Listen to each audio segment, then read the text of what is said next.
Hello दोस्तों, स्वागत है आपका मेरे यूट्यूब चैनल पर। मेरा नाम है मोहम्मद सोहिल। आज हम बात करेंगे मॉड्यूल 12 की। ऑलरेडी हमने 11 मॉड्यूल्स को कवर कर लिया है। उन सभी मॉड्यूल का डिस्क्रिप्शन में आपको लिंक मिलेगा, वहां से आप चेकआउट कर सकते हैं।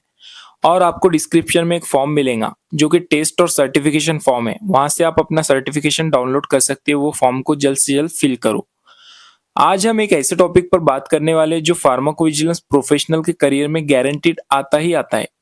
Regulatory queries and CAPA, CAPA। सोचो, आपने रिपोर्ट बनाई, सब कुछ सबमिट कर दिया और आपको लगता है कि अपना काम खत्म हो गया। लेकिन एक दिन इनबॉक्स में आपको रेगुलेटर का मेल आता है। सब्जेक्ट लाइन लिखी होती है, प्लीज क्लैरिफाई। उस मोमेंट पे आपके दिल में एक ही सवाल आएगा, ये रेगुलेटर को सब याद कैसे रहता है।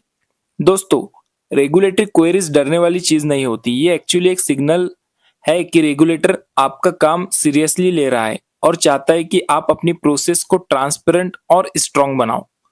और यहाँ आता है कापा, करेक्टिव एंड प्रिवेंटिव एक्शन। मतलब अगर कोई इशू निकला तो सिर्फ सॉरी नेक्स्ट टाइम बेटर कहना काफी नहीं होता है। आपको प्रूफ देना पड़ता है कि इशू का सॉल्यूशन क्या है। उसको हम बोलेंगे करेक्टिव एक्शन। और फ्यूचर में वो फिर से रिपीट ना हो, इसका प्लान क्या है, उसको हम बोलेंगे प्रिवेंटिव एक्शन। इस मॉड्यूल में हम देखेंगे कि रेगुलेटरी क्वेरीज कैसे हैंडल करते हैं और कापा को एक कॉम्प्लायंस हेडेक नहीं बल्कि एक इम्प्रूवमेंट अपॉर्चुनिटी कैसे बनाते हैं। तो रेडी हो जाओ, क्योंकि ये टॉपिक आपको बनाएगा not just survivor of audits and inspection but a champion of compliance. तो चलिए हम शुरू करते हैं। तो यहाँ पर हम सबसे पहले बात करेंगे क्वेरीज होती क्यों है। सिंपल रीजन है, जब रिपोर्ट में कहीं ना कहीं क्लैरिटी की कमी हो जाए या फिर डेटा में गैप हो। आपको इजीली ये समझ आएगा। एक एग्जांपल से मैं आपको समझाता हूँ। टेबल में आपने लिख दिया कि 100 पेशेंट्स है और नैरेटिव सेक्शन में लिख दिया 98 पेशेंट। अब रेगुलेटर बोलेगा 2 पेशेंट्स कहाँ गए। और कभी आप कंक्लूजन में कॉन्फिडेंटली लिख देते हो कि ड्रग सेफ है, लेकिन जब वो नीचे डेटा देखता है और डेटा को एनालाइज करता है तो वहां पर उसको सपोर्ट नहीं मिलता। मतलब डेटा और कंक्लूजन एक ही लैंग्वेज में बात नहीं कर रहे। तो ये रीजन हो सकता है क्वेरीज इसकी वजह से हमको आ सकती है। और रेगुलेटर का क्वेरी एक रेड फ्लैग नहीं है बल्कि एक फीडबैक मैकेनिज्म की तरह काम करता है, जो हमको बताता है अपनी रिपोर्ट पर थोड़ा और पॉलिश करने की जरूरत है हमको। तो याद रखो, क्वेरीज ज्यादातर तभी आती है जब आपके रिपोर्ट में गैप्स होते हैं और आपको बस उन गैप्स को स्मार्टली क्लोज करना है। अब बात करते हैं types of regulatory queries. Regulator के क्वेरीज भी लेवल्स में आते हैं। जैसे आपने पबजी खेला होगा, उसमें मिशन कैसे आते हैं, वैसे ही रेगुलेटर के क्वेरीज आते हैं। उसमें कई सारे टाइप्स होते हैं। हम सबसे पहले बात करेंगे टाइप 1, जिसको हम क्लैरिफिकेशन रिक्वेस्ट बोलते हैं। ये सबसे इजी लेवल होता है। बस रेगुलेटर को समझ नहीं आया आपने क्या लिखा, वो बोलते हैं प्लीज एक्सप्लेन और जस्टिफाई। मतलब ज्यादा टेंशन लेने की कोई जरूरत नहीं। उसके बाद टाइप 2 क्वेरी है डेटा रिक्वेस्ट। यहाँ वो बोलेगा ये इन्फॉर्मेशन मिसिंग है, एनेक्सर या टेबल शेयर करो। थोड़ा और होमवर्क करना पड़ता है इस क्वेरी में। टाइप 3 क्वेरी है मेथोडोलॉजी क्वेरीज। अब ये थोड़ा एडवांस लेवल है। जैसे रेगुलेटर पूछे ये एनालिसिस क्यों यूज किया, दूसरा मेथड आपने इसमें यूज क्यों नहीं किया। यहाँ आपको एक साइंटिफिक रीजनिंग दिखानी पड़ती है। टाइप 4 है कंप्लायंस क्वेरीज। ये फाइनल बॉस लेवल है। यहाँ वो बोलते हैं QC प्रूफ दिखाइए, टाइमलाइन फॉलो किया या नहीं, प्रोसेस वैलिड है या नहीं। अगर यहाँ स्लिप हो गए तो सिचुएशन थोड़ी टाइट हो सकती है।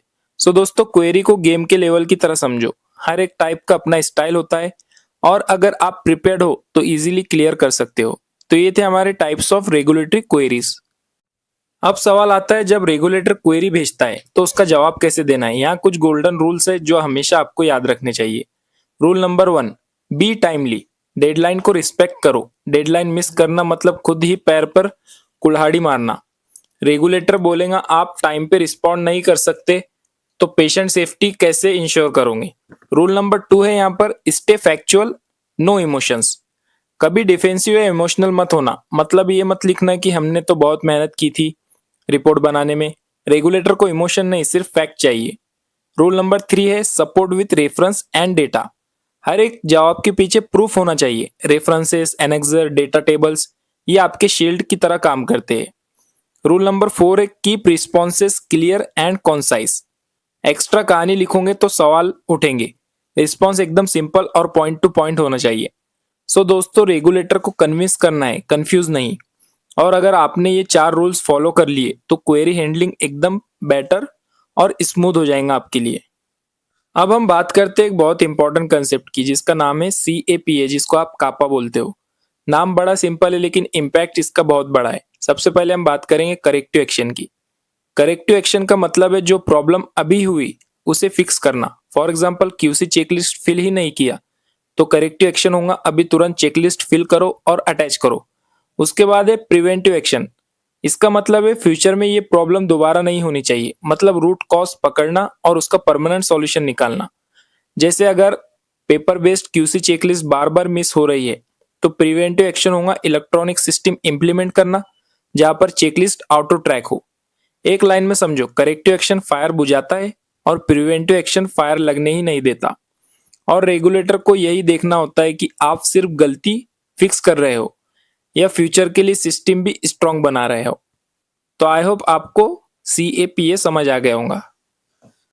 अब हम बात करते हैं कापा लाइफ साइकिल के बारे में। कापा का लाइफ साइकिल एक डिटेक्टिव स्टोरी जैसा होता है। सबसे पहले इश्यू आइडेंटिफाई करो, प्रॉब्लम को क्लियरली डिफाइन करो, फिर उसकी रूट कॉज एनालिसिस करो ताकि असली वजह समझ आए। उसके बाद करेक्टिव स्टेप्स बनाओ जो अभी के लिए सॉल्यूशन दे और प्रिवेंटिव स्टेप्स बनाओ जो फ्यूचर में दोबारा इश्यू ना होने दे। ये सब इंप्लीमेंट करना जरूरी है और बाद में मॉनिटर करो कि जो मेजर्स लिए थे वो इफेक्टिव भी रहे हैं या नहीं।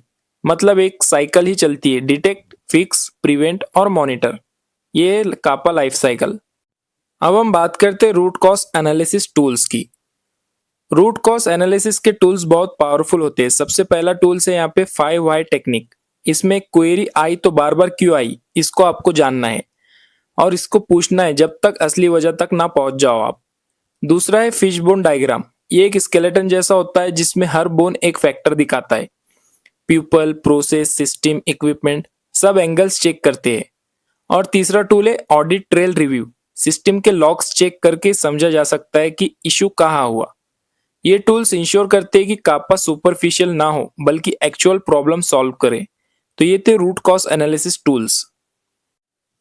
अब हम बात करते हैं example of CAPA in aggregate report. चलिए एक रियल एग्जाम्पल देखते हैं। एग्रीगेट सेफ्टी रिपोर्ट में इश्यू आया कि केस काउंट मिसमैच हो रहे हैं। इन्वेस्टिगेशन में पता चला कि रिकॉन्सिलेशन प्रोसेस वीक था। करेक्टिव एक्शन तुरंत काउंट को फिक्स करके रीवेरीफाई किया गया। उसके बाद preventive action automated reconciliation tool implement करो ताकि नेक्स्ट रिपोर्ट में मिसमैच रिपीट ना हो। इससे रेगुलेटर को लगता है कि प्रॉब्लम को सीरियसली ट्रीट किया गया है और दोबारा होने के चांसेस मिनिमम है। रेगुलेटर ऑनेस्टी को वैल्यू करते हैं। अगर गलती हुई है तो उसे छुपाने की जरूरत नहीं, क्लियरली एक्सप्लेन करो। कापा के करेक्टिव प्रिवेंटिव स्टेप एक प्लान के फॉर्म में दिखाओ, प्रॉपर टाइमलाइंस के साथ। मॉनिटरिंग का मेथड बताना जरूरी है ताकि रेगुलेटर को लगे कि आपने सिर्फ प्लान बनाया नहीं बल्कि उसकी इफेक्टिवनेस चेक भी करोगे।